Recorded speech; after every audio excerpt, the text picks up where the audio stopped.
तहरीक इंसाफ का खटमल कौन है, बड़ी इंटरेस्टिंग डिटेल है। खान साहब के हवाले से भी कुछ ताज़ा तरीन अपडेट्स आई हैं। जेल के अंदर से खान साहब को बड़ी बुरी हालत के अंदर रखा हुआ है। दाढ़ी के हवाले से भी कुछ अपडेट्स हैं। तहरीक इंसाफ ने अपने ही सदर को एक वार्निंग दी है, लंगड़ी बतख सदर बनकर रहना होगा। बिजली की कीमतों में एक बार फिर इजाफा कर दिया गया है। DHA के अंदर गाड़ी जो है बाहर खड़ी हुई थी, गाड़ी के चारों टायर को उतार के ले गया। अस्सलाम वालेकुम नाज़रीन, मैं हूं मंसूर अली खान। अपने डिजिटल चैनल के ऊपर आपको खुशामदीद कहूँगा। नाज़रीन, इस वीडियो के अंदर आपको बताएंगे कि तहरीक इंसाफ का खटमल कौन है। ये बड़ी इंटरेस्टिंग डिटेल है, ये आपके साथ शेयर करेंगे कि ये खटमल का क्या चक्कर है। और खान साहब के हवाले से भी कुछ ताज़ा तरीन अपडेट्स आई हैं। जेल के अंदर से क्या सूरत हाल है, क्या हालात बने हुए हैं। आपको पता होगा पिछले 2-3 हफ्ते के अंदर बड़ा मसला पड़ा हुआ था कि जनाब खान साहब को बड़ी बुरी हालत के अंदर रखा हुआ है। लेटेस्ट अपडेट्स आई हैं, उनकी दाढ़ी के हवाले से भी कुछ अपडेट्स हैं, वो भी आपके साथ जो है वो ज़रूर शेयर करेंगे कि मामला जो है वो कहाँ तक पहुँचे हुए हैं।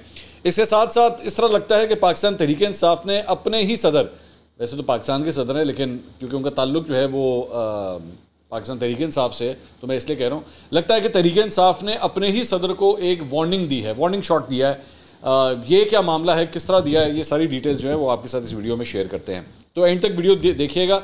लेकिन उससे पहले आपसे ये रिक्वेस्ट है कि अब हम तकरीबन 60% अपने टारगेट से दूर रह गए हैं। 7,39,000 हमारे सब्सक्राइबर्स कंप्लीट हो चुके हैं। 39% अपने इस टारगेट में हम अचीव कर चुके हैं। 60% अब और रह गया है। तेज़ी से अपने टारगेट की तरफ हम मूव कर रहे हैं। आपने अभी तक अगर चैनल को सब्सक्राइब नहीं किया तो डू सब्सक्राइब इट, ताकि हम जल्द अज जल्द 8 लाख सब्सक्राइबर्स तक हम पहुंच सकें। और आपकी मदद भी हमें इस सिलसिले में दरकार है। और बेल आइकन ज़रूर प्रेस कीजिएगा और ऑल वीडियोस को प्रेस कीजिए। और if you like the video तो लाइक ज़रूर प्रेस करें, हमारी इसमें भी बहुत हमारी हेल्प होती है, ताकि और लोग भी जो हैं वो वीडियोस को ज़रूर देखिए। और कोई भी फीडबैक हुआ करे उसको कमेंट सेक्शन में ज़रूर लिखा करें। खबरों को जनाब जल्दी जल्दी जो है वो शुरू करते हैं। सबसे पहली एक बुरी खबर, मैं जानता हूं कि आप सुबह सुबह जो है वो इस किस्म की खबरें तो नहीं सुनना चाहेंगे, लेकिन फिर भी मुझे बतानी तो आपको पड़ेंगी, ज़ाहिर बात है। मेरा काम है आप तक ये सारी खबरें पहुंचाना। तो जनाब खबर यह है कि बिजली की कीमतों में एक बार फिर इजाफा कर दिया गया है। फ्यूल एडजस्टमेंट की मद में 1 रुपये 46 पैसे जो है वो बिजली महंगी हो गई है। और ये वैसे हर दफ़ा होता है कि बिजली की फ्यूल एडजस्टमेंट जो है वो होती है। इस सिलसिले में नेपरा ने नोटिफिकेशन जारी कर दिया है और ये इजाफी बिल जो है वो जुलाई के बिलों के हवाले से है, जिसमें फ्यूल एडजस्टमेंट चार्जेस जो हैं वो लगेंगे। और इसका इतलाक जो है वो के इलेक्ट्रिक और लाइफ लाइन सार्फिन पर इसका इतलाक नहीं होगा। सितंबर के अब जो बिल आएंगे उसके अंदर ये 1 रुपये 46 पैसे जो है वो एडेड होंगे। ये जो अगला, इससे अगला बिल जो आपको अक्टूबर के अंदर आएगा। तो एक खबर जो है वो ये है। इसके अलावा निगरान वज़ीर तवानाई मोहम्मद अली साहब ने कहा है कि बिजली की कीमत कंट्रोल करने पर तफसीली गौर हुआ है। उम्मीद है बिजली के बिलों में रिलीफ के मामले पर पीर तक जो है वो फैसला हो जाएगा। तो वैसे तब तक पाकिस्तान इंडिया का भी फैसला हो जाएगा। मैच है इतवार वाले दिन, तैयारी है ना आपकी? मैंने तो भरपूर तरीके से मैच देखना है। तो अल्लाह करे पाकिस्तान इस मतलब मैच कंप्लीट भी हो जाए, क्योंकि बारिश का भी खदशा है। तो और पाकिस्तान इंशाल्लाह ये मैच जीतने में ज़रूर कामयाब हो। इसके अलावा महंगाई के हवाले से परसेंटेज सामने आई है। महंगाई में जनाब बदस्तूर इजाफा होता जा रहा है। और वफाकी इदारा शुमारियात की जानिब से जारी करदा रिपोर्ट के मुताबिक हफ्तावार महंगाई की शरह में 0.96% और सालाना बुनियाद पर 26.32% इजाफा रिकॉर्ड किया गया है। और एक हफ्ते में 32 अशिया की कीमतों में इजाफा और 5 अशिया जो हैं उसमें कमी आई है। और वहाँ पे दूसरी जानिब जो शुगर प्राइसेस हैं, चीनी की कीमतें, वो अब तकरीबन 190-200 रुपये तक जो है वो थोड़ी सी ड्रॉप हुई हैं। लेकिन खैर अभी भी अपने जो प्रीवियस लेवल से उससे बहुत ऊपर है, अभी भी बहुत ऊपर है। सुप्रीम कोर्ट ने शुगर मिलों के खिलाफ जनाब अपीलें 8 साल बाद समाअत के लिए मुकर्रर कर दी हैं। जस्टिस जावेद एहसन की इब्राहिम में 3 रुकनी बेंच 13 सितंबर को अपीलों की समाअत करेगा। और शुगर मिलों के खिलाफ ये अपीलें 2015 में दायर की गई थी। अब 2023 में जाके ये अपीलें जो हैं वो सुनी जाएंगी। अच्छा जी, अब आ जाएँ उस मुबैना धमकी मुबैना धमकी का लफ्ज़ इस्तेमाल कर रहा हूँ, उस तरफ आ जाएँ कि ये मैं क्यों ये लफ्ज़ इस्तेमाल कर रहा हूँ। हुआ ये है कि पाकिस्तान तहरीक इंसाफ की कोर कमेटी ने सदर आरिफ अलवी साहब के हवाले से एक एलामिया जारी किया है। अब वो एलामिया मैं आपके सामने उसी तरह पढ़ देता हूँ, तो आप फिर उसको खुद ही डिकोड कर लीजिएगा कि क्या इसको धमकी कहा जाए, वार्निंग कहा जाए या कंसर्न कहा जाए, यह आपके ऊपर है। उन्होंने कहा जी, सदर मुमलिकत की जानिब से इंतखाबात की तारीख के फौरी तयन के लिए करारदाद मुतफ़िक़ा तौर पर मंजूर। पाकिस्तान अपनी तारीख के नाजुक तरीन दौर से गुजरा है, जिसमें उसे आइनी, सियासी, जमहूरी, इंतज़ामी, माशी और समाजी सतह पर नहायत पेचीदा मसाइल और बहरानों का सामना है। अप्रैल 2022 में रजीम चेंज साजिश के गैर जमहूरी और गैर आइनी इक़दाम ने रियासती ढांचे और नज़्म हुकूमत में फसाद और इंतशार को जन्म दिया। रजीम चेंज साजिश ने कौमी सलामती, मिली यकजहती, कौमी तामीर और तरक्की, जमहूर के बुनियादी हकूक़ और उनकी ज़िंदगियों में नाकाबिल तसव्वुर हिजान और इसतराब पैदा किया। PDM हुकूमत ने दस्तूर के आर्टिकल 224(2) की मंशा के मुताबिक 90 रोज़ में इंतखाबात के इनेकाद से गुरेज किया। इस मामले पर सुप्रीम कोर्ट के 4 अप्रैल 2023 के फैसले से यकसर इनहराफ ने एक जानिब आइन शिकनी का दरवाज़ा खोला, दूसरी जानिब कौम में गहरी तशवीश को जन्म दिया। दस्तूर का आर्टिकल 48(5) कौमी असम्बली के क़ब्ल अज़ वक्त तहलील की सूरत में सदर मुमलिकत को इंतखाबात के इनेकाद के लिए 90 रोज़ की मुद्दत के अंदर किसी तारीख के तयन का पाबंद बनाता है। चुनाचा सदर मुमलिकत अपना दस्तूरी फरीज़ा निभाएं और आइन की बालादस्ती यकीनी बनाते हुए बिलाखिर मुल्क में आम इंतखाबात की तारीख का ऐलान करें। आइन की बालादस्ती सदर के मनसब का कलीदी तकाजा है। अब ये असल लाइन आने वाली है। सदर मुमलिकत ने इंतखाबात की तारीख का ऐलान ना किया तो आइन के बेहुरमती और अवाम के बुनियादी आइनी, दस्तूरी और जमहूरी हकूक़ की पामाली के जिम्मेदार होंगे। दोबारा लाइन पढ़ता हूँ, गौर से सुनिए। सदर मुमलिकत ने इंतखाबात की तारीख का ऐलान ना किया तो आइन की बेहुरमती और अवाम के बुनियादी आइनी, दस्तूरी और जमहूरी हकूक़ की पामाली के ज़िम्मेदार होंगे। ये जनाब तहरीक इंसाफ की जानिब से ये एलामिया आरिफ अलवी साहब के लिए जारी किया गया। ये ज़हन में रखिएगा कि ये जो रात 12 बजे अभी गुजरे हैं, आरिफ अलवी साहब की जो मुद्दत थी बतौर एक सदर मुमलिकत वो अब ख़त्म हो चुकी है और अब वो एक किस्म का केयर टेकर सेटअप के अंदर आ गए हैं। एक केयर टेकर प्रेसिडेंट के तौर पे वो काम करते रहेंगे जब तक आपके अगला सदर जो है उसका इंतखाब नहीं हो जाता, और वो सिर्फ तब होगा जब आपकी तमाम सूबाई असम्बलियाँ फंक्शनल होंगी, कौमी असम्बली आपकी फंक्शनल होगी। उसके बाद आपका इलेक्टोरल कॉलेज जब कंप्लीट होगा तो तब आप अगले सदर का जो है वो इंतखाब कर सकते हैं। तो तब तक आरिफ अलवी साहब कंटिन्यू कर सकते हैं अगर उन्होंने अपने ओहदे से इस्तीफ़ा ना दे दिया तो। ऑब्वियसली ये प्रोविज़न उनके पास है, लेकिन आरिफ अलवी साहब को डायरेक्टली अब तहरीक इंसाफ ने कहा है कि अगर आपने ये काम ना किया तो आप अवाम के बुनियादी आइनी, दस्तूरी और जमहूरी हकूक़ की पामाली के आप ज़िम्मेदार होंगे। तो आरिफ अलवी साहब ने ये कहा जा रहा था कि जो हफ्ता गुजर चुका है ऑलरेडी, इसके अंदर ये एक्सपेक्ट किया जा रहा था कि शायद आरिफ अलवी साहब जो है वो इलेक्शन की डेट का ऐलान कर देंगे, क्योंकि आपको याद होगा उन्होंने पहले चीफ इलेक्शन कमिश्नर को लिखा था, उनसे कहा था कि आप मुझसे आके मिलें, उन्होंने इनकार कर दिया था। उन्होंने कहा था सदर साहब आप डेट नहीं दे सकते।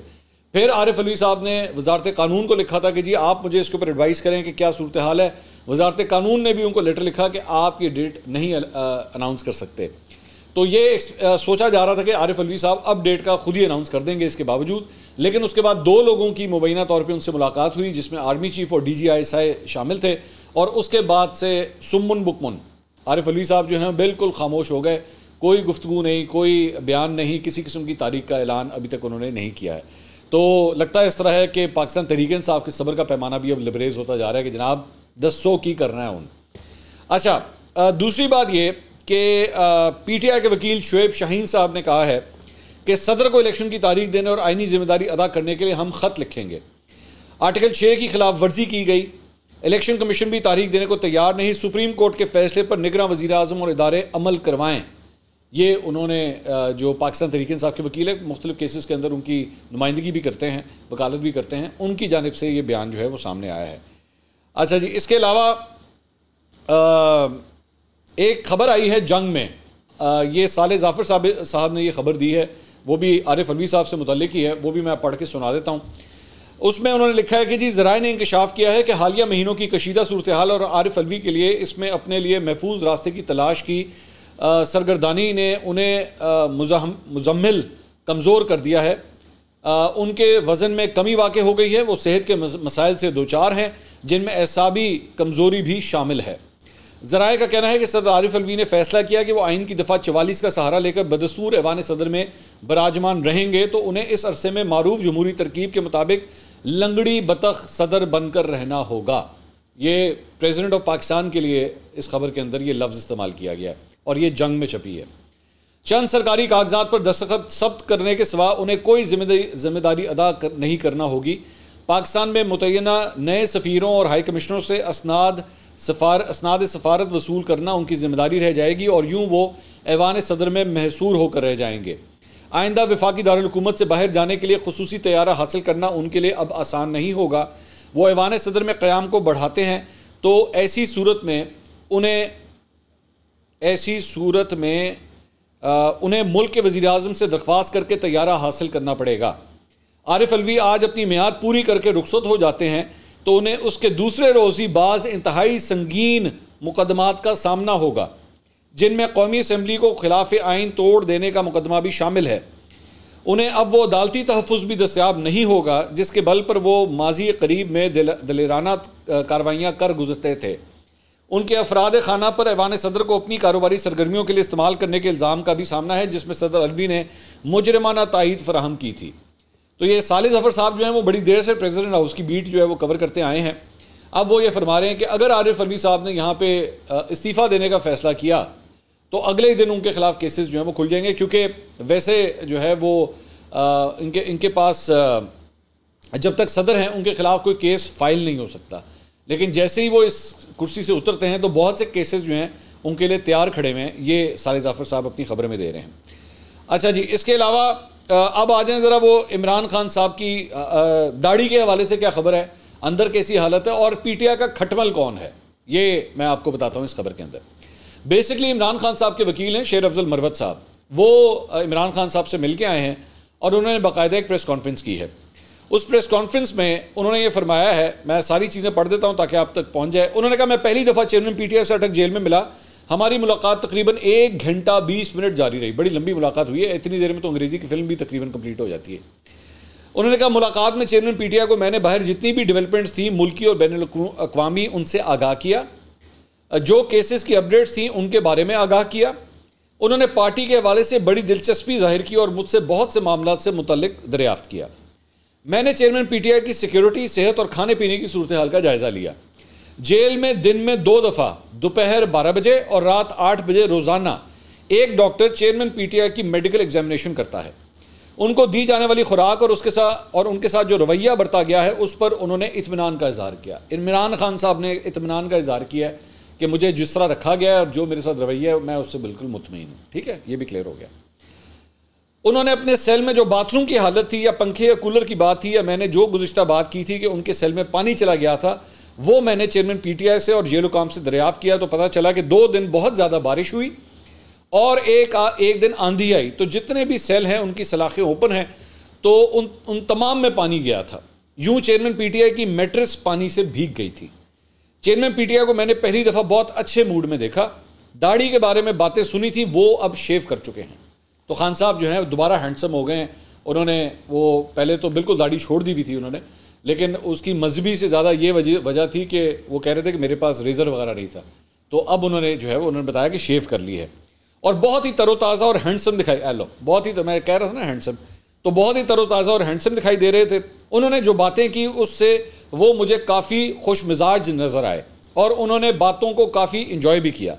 चेयरमैन पीटीआई ने यह हिदायत भी दी है कि उनकी जानिब से जेल में सहूलियात के लिए या जिम की जो एक आला होता है जिसके ज़रिए कमरे में या सेल में कोई एक्सरसाइज कर सकता है, उसके हवाले से उन्होंने अदालतों से और मिजाज हुकाम से रुजू करने की हिदायत दी है। खान साहब को जिम चाहिए जनाब, खान साहब एक्सरसाइज करना चाहते हैं, तो उन्होंने कहा कि जी मुझे ये सामान भी जो है वो ला के दिया जाए। मैं हैरान हूँ वैसे कि पाकिस्तान के अंदर और किस कैदी के पास इस किस्म की सहूलियात हैं कि जनाब उसको जिम का सामान भी जो है प्रोवाइड किया जाए। खैर ठीक है।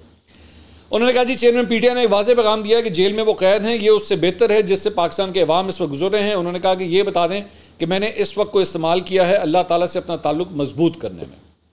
चेयरमैन पीटीआई एक मामले पर शदीद गुस्से में थे। उनको मुझसे पहले जो मुलाकाती गए थे उन्होंने परवेज़ खटक की प्रेस कॉन्फ्रेंस के हवाले से आगाह किया था, जिसमें परवेज़ खटक साहब ने चेयरमैन पीटीआई और पीटीआई पर बदनीयती पर मबनी और गलत बयानी करते हुए बेबुनियाद इल्ज़ामात लगाए और 9 मई के वाक़यात के ताने बाने चेयरमैन पीटीआई से जोड़ने की नाकाम कोशिश की। चेयरमैन पीटीआई ने कहा कि मेरा ख्याल था कि पाकिस्तान तहरीक इंसाफ पहले से ही इन इल्ज़ामात का जवाब दे चुकी होगी, लेकिन मेरे नोटिस में नहीं था। तो उन्होंने कहा कि बिलखसूस प्रेस कॉन्फ्रेंस में इसकी तरदीद भी करनी है और यह बताना है कि तहरीक इंसाफ में परवेज़ खटक का किरदार एक खटमल के मुतरादिफ था।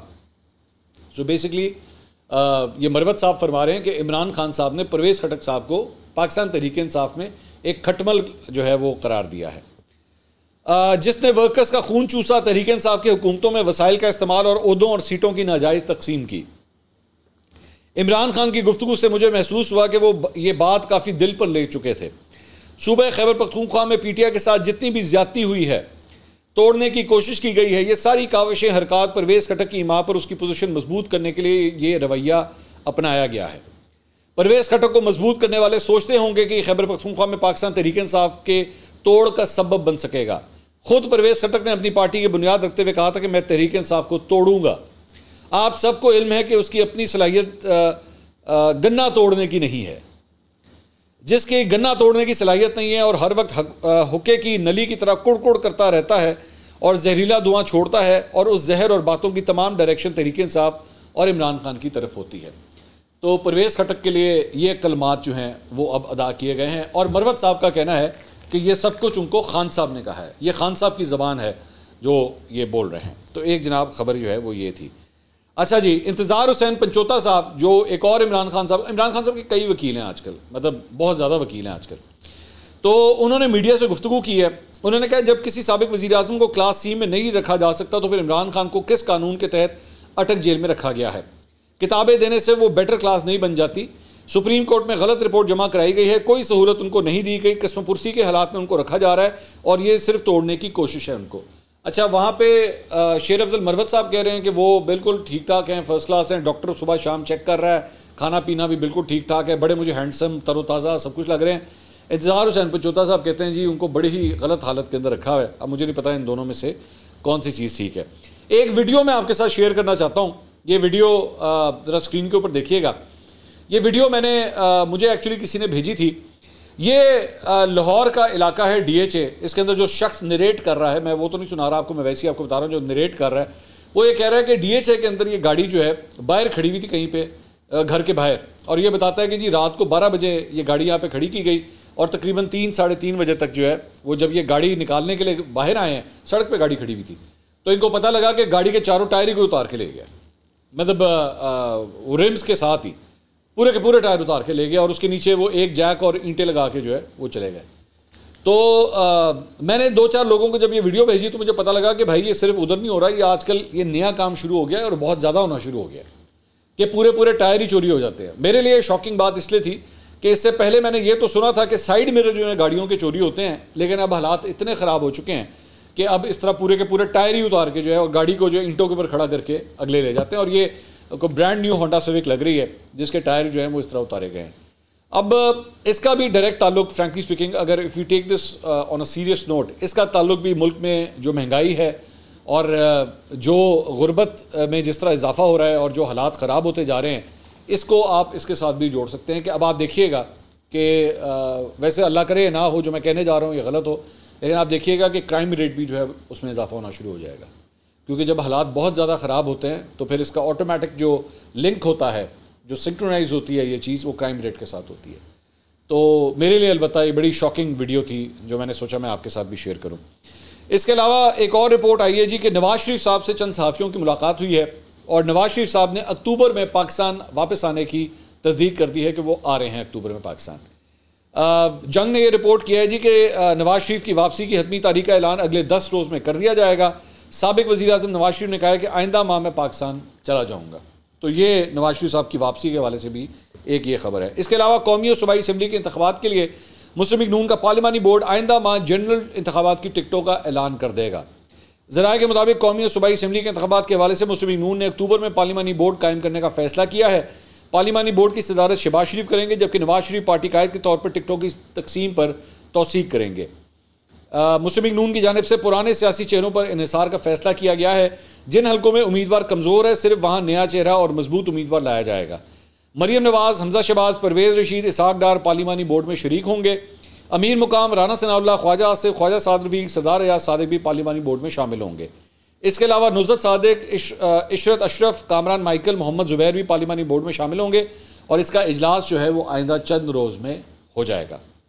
तो ये जनाब एक ये खबर है। इसके अलावा पाकिस्तान पीपल्स पार्टी के चेयरमैन बिलावल भुट्टो साहब ने कल मीडिया से बात की और उसके बाद काफ़ी वेव्स जो हैं वो शुरू हो गई। उसके बाद बिलावल भुट्टो ने यह कहा कि जी पीपल्स पार्टी तो 14 मई को पंजाब में इलेक्शन कराने के लिए तैयार थी, इंतखाबात में ताख़ीर का सवाल इलेक्शन से भागने वालों से किया जाए।